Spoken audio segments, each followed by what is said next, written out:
This is the John Hughes Reviews. We're doing a look at Pretty in Pink, and this is kind of a cool little thing. We're doing a tag team review. A little while ago, my sister actually, Pretty in Pink is one of her favorite movies, and she wanted to co-review the movie with me. So I'm going to give a little bit of an introduction. You want to say hello, Kimberly? Hello. Pretty in Pink, 1986, directed by Howard Deutsch, written by John Hughes, tells the story of Andy Walsh, played by Molly Ringwald, an 18-year-old woman who is getting ready to graduate high school.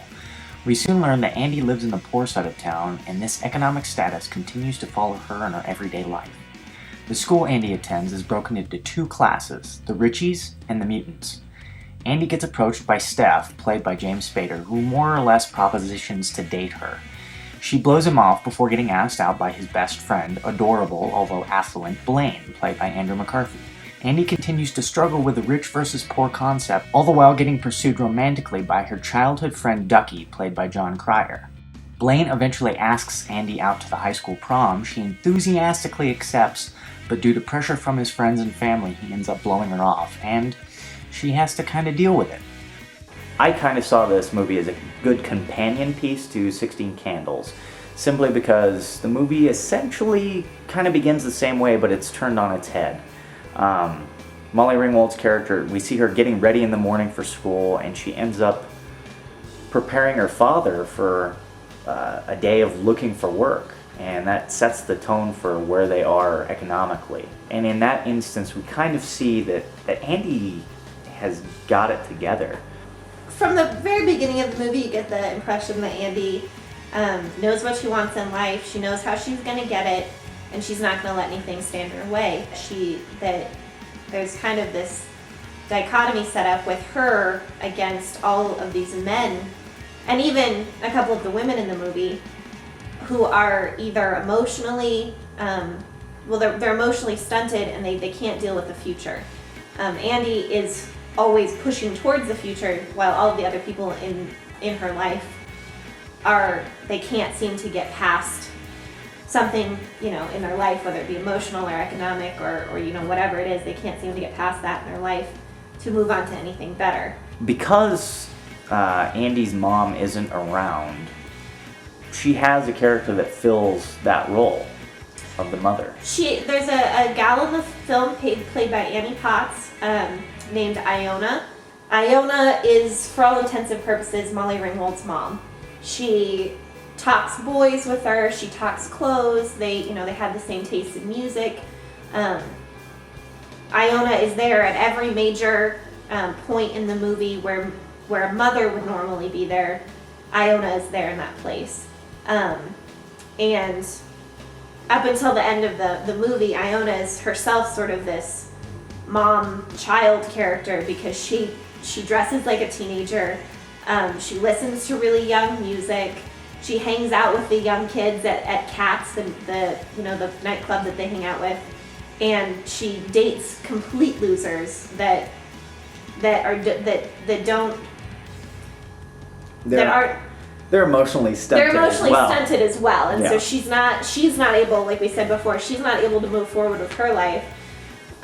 You see a lot of nostalgia in the character of Iona. She's nostalgic for the past. She constantly reminisces about her prom experience, about her dates, the guys that she's dated beforehand, and so you get the impression that Iona doesn't really live in the now. Ducky's not cool enough to hang out with the cool kids in the movie, the mutants, and he's not rich enough to be part of the rich kids, and so he's just this sort of hybrid.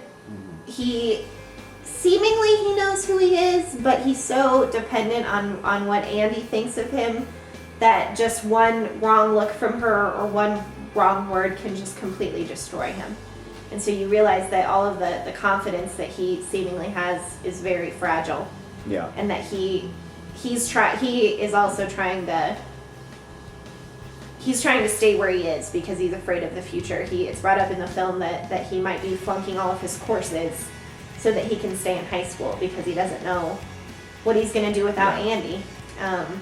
He doesn't seem to have any sort of parental involvement in his life. You have one glimpse of his house, and it looks like he sleeps in an abandoned warehouse with graffiti on the walls. It's just not. You don't see any sort of support in Ducky's life, and so Andy is really his family. Yeah. Looks like. Yeah, and Ducky falls in line with a lot of John Hughes nerd characters, usually played by Anthony Michael Hall. Mm-hmm. And you get the impression that Hughes was probably a nerd himself in high school, because he seems to really understand that place. Yeah. I feel like Stefan is like the red devil on Andrew McCarthy's shoulder. Like, I feel like he lives this life of teenage excess that is so unreal. I mean, I didn't have a high school experience like that. I hope most people didn't.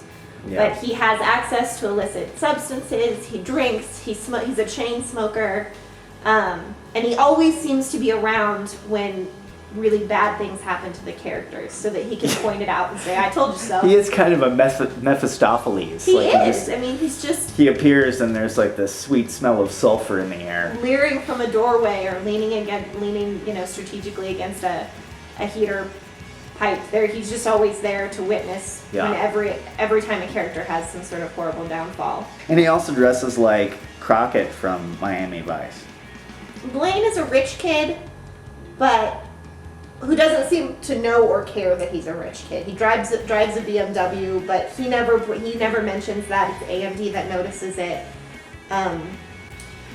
Blane seems to hate the life of excess that Stefan and his other friends live, but he doesn't ever chastise them until the very end. He goes to their parties, he drinks their beer, he eats their pretzels, he hangs out with them all the time. So it seems to bother him, but not enough for him to actually do anything about it.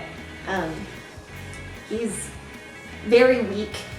He doesn't stand up to anybody. He doesn't stand up to his parents. He doesn't stand up to Stefan when Stefan repeatedly verbally abuses him, and he's supposed to be one of his best friends.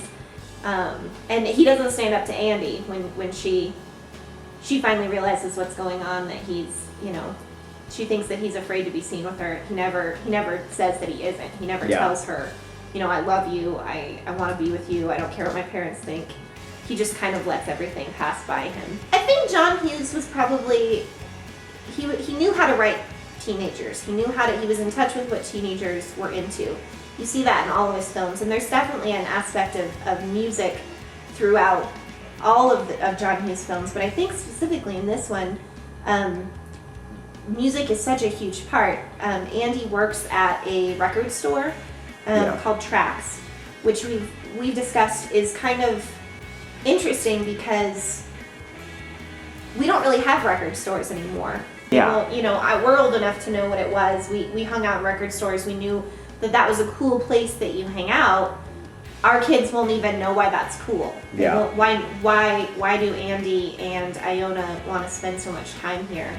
Yeah. Why does Ducky like this place? What is this draw about this record store? And so I think that's going to be something that is commented on later. Because it takes place in a record store, that kind of some of it takes place in a record store, I guess.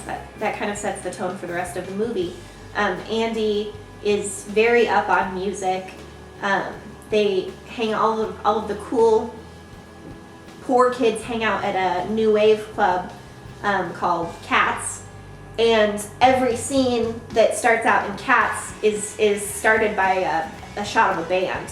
Yeah. And I don't know if these are actually famous bands or if they became famous after the movie came out, but it's obvious that this is a huge part of those kids' lives. That could be an outlet for them.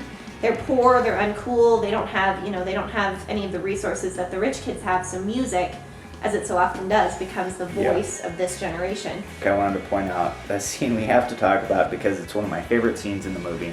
And it's the scene where they're in Trax, the record store, and Iona puts on a record, and it's Otis Redding's Try a Little Tenderness, and she starts playing it, and they're talking, her and Andy are talking, and Ducky walks in and starts lip syncing and performing this song as if he himself were singing it. And I found it wonderfully entertaining on the surface level because it fits in with other John Hughes films that have kind of a musical interlude that kind of both give you a break but at the same time still carry the story. Others in this vein would be Breakfast Club, when they're all high in the library and they're dancing to Carla DeVito's We're Not Alone, which has a hidden meaning there because they all come together. Ferris Bueller's giant parade scene is another example. Even, now that I think about it, even Planes, Trains, and Automobiles. When John Candy's character, Del Griffith, is driving and Steve Martin's asleep and he's lip-syncing to Ray Charles's Mess Around right before the big car crash or mishap. So yeah, Ducky's performing this Try a Little Tenderness song, and it's funny and silly and totally fits with his character and reinforces the musical themes in the movie. But at the same time, that's really the only time when he really seems to be telling Andy how he feels about her.